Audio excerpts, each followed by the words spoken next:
Sumainyo ang Panginoon. At sumayo rin. Ang mabuting balita ng Panginoon ayon kay San Mateo. Papuri sa iyo, Panginoon.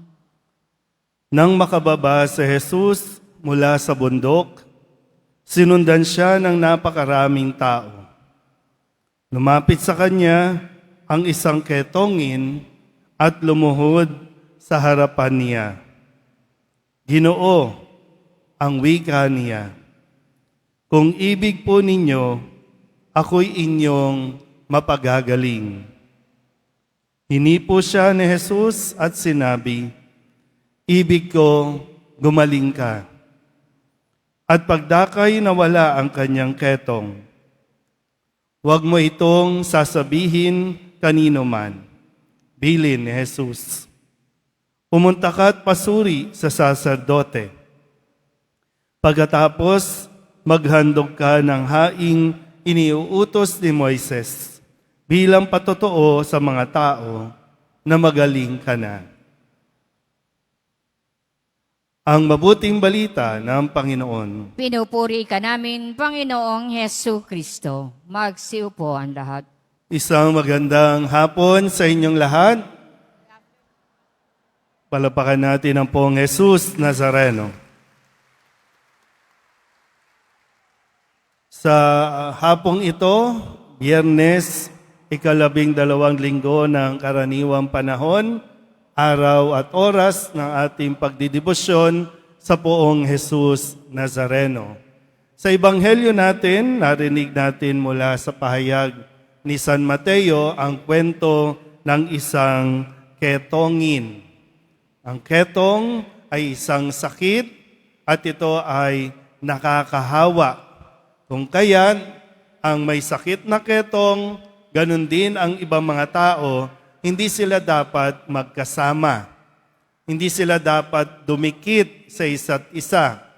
Kusa siyang lalayuan ng mga tao at mismo ang may sakit na ketong ay dapat lumayo sa mga tao dahil ito ay nakakahawa. At wala pang lunas kung kaya't ang taong may sakit na ketong, maghihintay na lang ito ng araw na siya ay malagutan ng hininga. Ngayon, sa Ebanghelyo, narinig marahil ng isang ketongin ng taong ito na naririyan si Jesus. At ano ang ginawa? Sabihin natin yung mga protocol, hindi na ito sinunod ni Jesus at ng taong may ketong.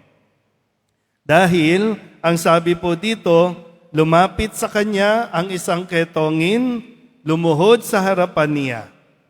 At yung pagmamakaawa niya, nakasabay ang pagpapakumbaba na sinasabing, kung ibig po ninyo, mapagagaling ninyo ako. At ano ang sinabi ni Kristo? Ibig ko, gumaling ka. Tapos ang kwento. Wala nang paliwanagan. Hindi ko alam, no, kung i-imagine natin, baka lumayo yung maraming tao, sila na lang dalawa ang naiwan. Kaya't sila ang nagkakarinigan. Pakisabi nga ulit sa katabi, naririnig ka ng Nazareno. Hindi ko alam kung ano ang daladala mo ngayon sa paglapit mo sa Nazareno. Yung iba sa inyo, marahil katulad ng ketongin, ang binubulong ninyo at gusto nyo sabihin, pagalingin mo ako, Panginoon, pagalingin mo ang anak ko, pagalingin mo ang magulang ko, pagalingin mo ang isang tao na iyong inilalapit sa Nazareno. At hindi mahirap kausap ang Nazareno. Ganun lang kasimple. Wala nang paligoy-ligoy. Kung ibig po ninyo, mapapagaling ninyo ako. Ang sagot ng Nazareno, gusto ko gumaling ka. So gusto ng Nazareno, maging okay tayo lahat. Kung ano man ang concern mo, gusto ng Nazareno, maging okay ka. Ang tanong, gusto mo bang maging okay? Ikaw, gusto mo ba maging okay ka? O minsan kasi ang problema natin, nasasanay na tayo na hindi okay, nasasanay na tayo na mag-self-pity na lang tayo ng mag-self-pity. yung bang mawalan ka ng pag-asa, itong isang ketongin na ito, hindi nawalan ng pag-asa kung kaya't nakamit niya ang kagalingang hinahangad niya. Gusto ko, gumaling ka. Ganun lang. Naintindihan po ba?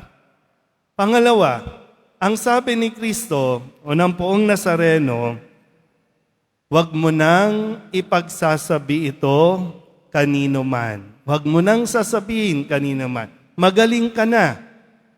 Ang kailangan mo lang gawin, pumunta ka sa templo, magpasuri ka, at maghandog ka. Yun lang. Hindi mo kinakailangan, no, kasi sa panahon natin ngayon, parang lahat ng biyaya na natatanggap mo sa Nazareno, imbis na magpasalamat ka sa Nazareno, imbis na sumunod ka sa Nazareno, ang ginagawa natin, ipinangangalandakan natin sa social media. Yun nga lang magsimba ka minsan dito, magsiselfie ka pa, magpo-post ka pa na nagsimba ka. Di ba? Kung may himala, salamat sa Diyos. Pero hindi kinakailangan ipagyabang. Kasi doon masisira yung biyaya. Kung yung biyayang natanggap mo, ito ba ay nagdala sa iyo tungo sa kababaang loob? Ang biyayang ibinigay ba ng Nazareno sa iyo ay nagdala sa iyo tungo sa pagbabago?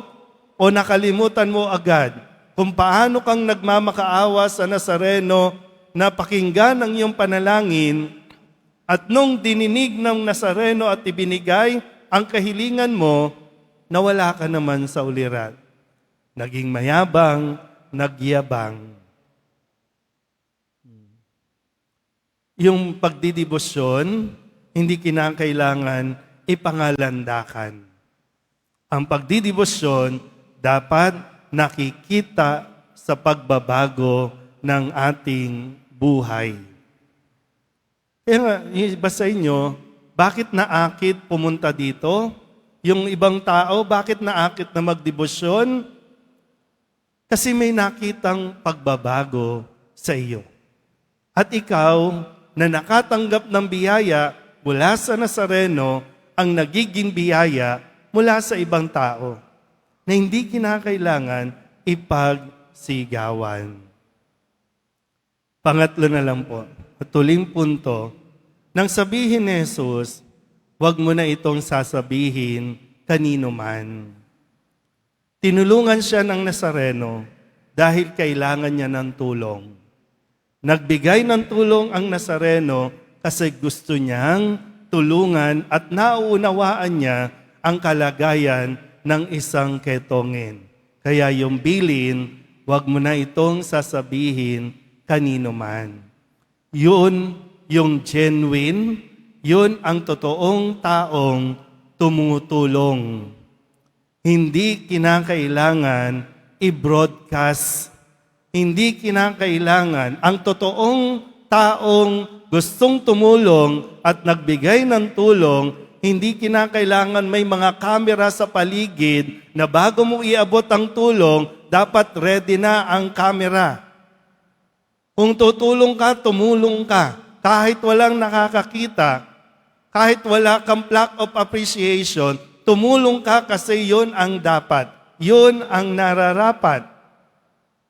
Kasi kung tumutulong ka, nagbibigay ka, pagkatapos ay naghihintay ka ng palakpak, hindi totoong tulong yan. Kung tumutulong ka at nagpapapicture ka lang, minsan hindi talaga pagtulong eh. Alam nyo of course, no? Hindi natin hinuhusgahan ng bawat isa. Kailangan tayo mismo matauhan din, bakit ba ako nagbigay ng tulong? Kasi maraming tumutulong, hindi talaga para makatulong, kundi para matulungan ang sarili nila.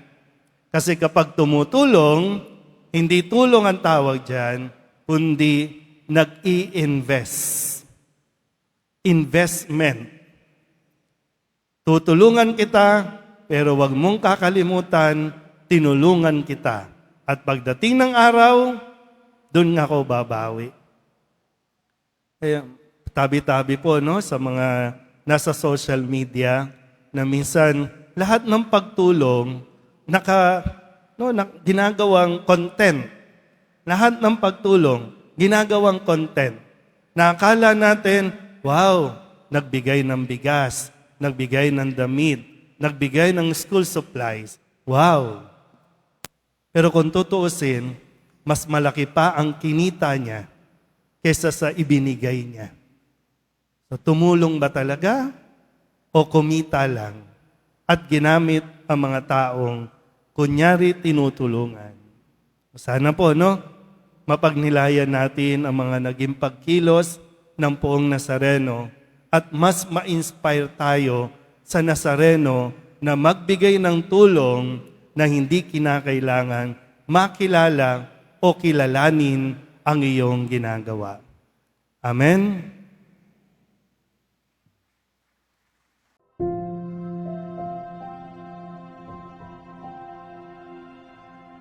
Thank you.